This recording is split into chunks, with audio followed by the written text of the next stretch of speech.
Salut à tous, c'est Hunter404 et aujourd'hui on s'attaque au chapitre 343 de Hunter x Hunter.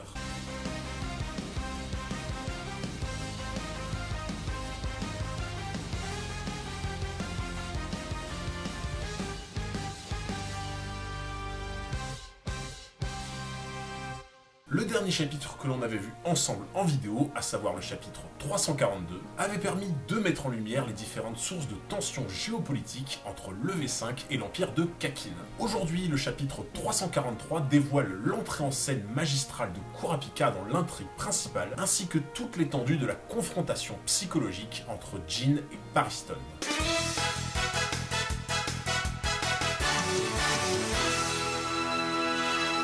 Le chapitre 343 prend directement place avec un plan sur Leorio, faisant part de son grand étonnement envers la proposition de Cheadle. En effet, l'actuel président de l'association des Hunters vient de lui faire l'alléchante proposition de rejoindre le cercle très fermé des Zodiacs, lui indiquant même que le succès de l'expédition sur le continent caché était dépendant de sa présence au sein de l'association des Hunters. Officieusement, les Zodiacs se sont rendus compte que Leorio dégageait une image de marque tonitruante de professionnalisme devant le V5, et cela grâce à une popularité immense au sein de l'association, acquise bien entendu depuis son entrée théâtrale au cours de l'élection du nouveau président, pendant laquelle il asséna un coup de poing fulgurant au visage de Jin. Cheadle estime la présence de Leorio si nécessaire qu'elle a même contacté son université pour lui proposer une sorte de contrat spécial dans lequel elle officiera un rôle de mentor dans ses examens. Elle lui indique néanmoins qu'elle restera intransigeante et que la voie d'accès qu'elle lui propose pour devenir médecin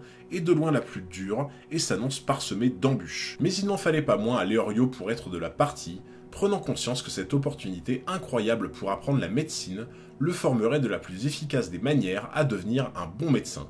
Il finit même par recommander à Cheadle un de ses amis au dernier poste de Zodiac vacant, ami qui se révélera, vous vous en doutez, être Kurapika.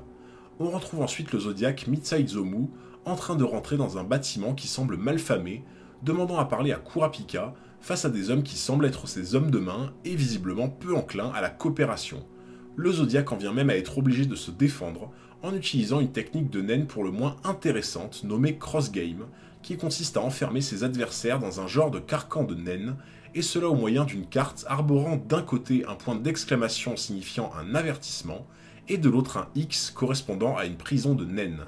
Il semble que la prison se déclenche au moment où Mitsaizomu retourne le X vers son ennemi, et la durée d'emprisonnement qui s'ensuit demeure certes assez courte, mais suffisante pour réduire les sbires de Kurapika en totale impuissance. Tout ce remue-ménage finit par faire venir Kurapika directement devant le Zodiac, qui ne passe pas par 4 chemins, et lui propose immédiatement de rejoindre le cercle haut placé de l'association, et de les accompagner pour une mission sur le continent caché.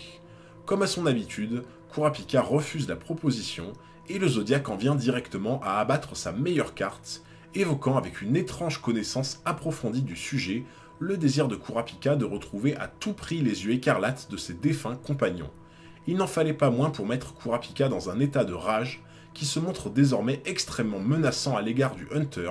lui intimant l'ordre de se révéler prudent dans les mots qu'il allait employer, sans quoi il ne répondrait plus de rien. C'est alors que Mitsaizomu lui explique que le service de renseignement qu'il dirige au sein de l'association Hunter a pu mettre la main sur des informations provenant d'une vidéo, une vidéo exhibant plusieurs yeux écarlates, et postée pour le plus grand plaisir de certains collectionneurs macabres sur un genre de site clandestin apparenté au Dark Web. Le Zodiac explique que l'association a fait cette découverte par hasard en enquêtant sur des potentiels espions recrutés dans le cadre de l'expédition de l'Empire de Kakin vers le continent caché. Les moyens mis à disposition de son unité de renseignement ont permis d'identifier le possesseur actuel des yeux écarlates, mais Mitsaizomu n'est disposé à révéler son identité qu'à une personne poursuivant des intérêts communs avec l'association des Hunters. C'est pourquoi il tient à expliquer à Kurapika tous les tenants et les aboutissants d'un potentiel partenariat entre lui et le cercle des Zodiacs, accord qui obligerait donc Kurapika à quitter momentanément ses affaires pour embarquer sur le Black Whale en route vers le continent caché.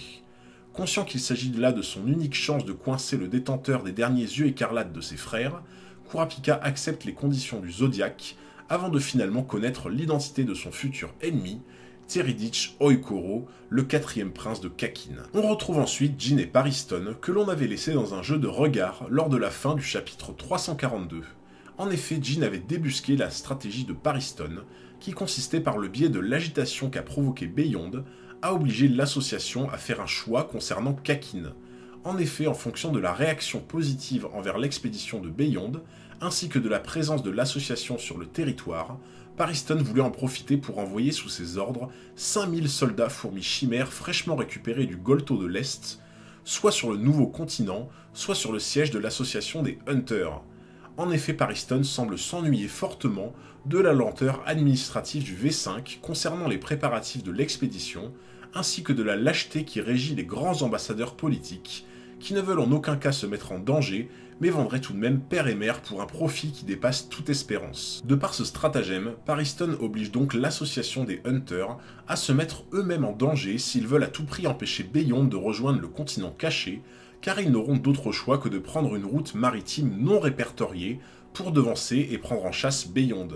De cette manière, Pariston oblige l'association à le sortir de son ennui et à lui proposer le spectacle qu'il souhaite. Le cas échéant, il prendra goût à assister, non sans un plaisir macabre, à l'infiltration et à la destruction de l'association par des milliers de soldats fourmis chimères. Dans un chaos le plus total, il compte par la suite tenter de réformer le statut du continent caché aux yeux du grand public, de manière à en donner une vision d'Eldorado, une sorte de ruée vers l'or qui augmentera drastiquement le nombre de voyages et de victimes, de nombreux hunters totalement inconscients du danger, se jetant à corps perdu dans un voyage sans retour. Profitant à la fois de cette exaltation et de cette panique générale, Pariston avait également depuis longtemps dans le collimateur la réforme de l'examen Hunter, examen qu'il souhaite infiltrer par ses espions et ses soldats fourmis chimères pour avoir un contrôle total sur le recrutement des futures ressources de l'association.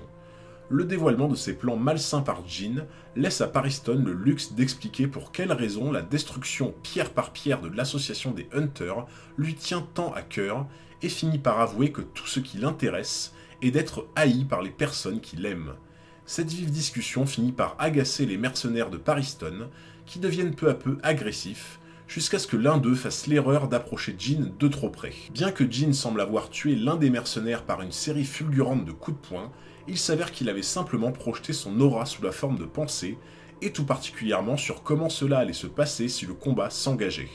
Ayant finalement terrorisé tous les sbires par cette épreuve de force mentale, Jean se renseigne de manière à savoir qui commande cette unité, pour ensuite vouloir proclamer sans discussion possible sa place légitime de numéro 2 dans le groupe. Maintenant, la question importante, c'est qu'est-ce que l'on peut analyser et retenir de ce chapitre 343 ? L'importance capitale de ce chapitre repose essentiellement, et vous vous en doutez, sur le retour de Kurapika dans l'intrigue principale de Hunter x Hunter, que l'on a complètement perdu de vue depuis la fin de l'arc de Yorkshire City. Il est d'ailleurs important de préciser que le retour de Kurapika n'aurait jamais eu lieu sans le concours de Leorio, qui depuis son coup de maître lors de l'élection, ne cesse de gagner le cœur des membres de l'association.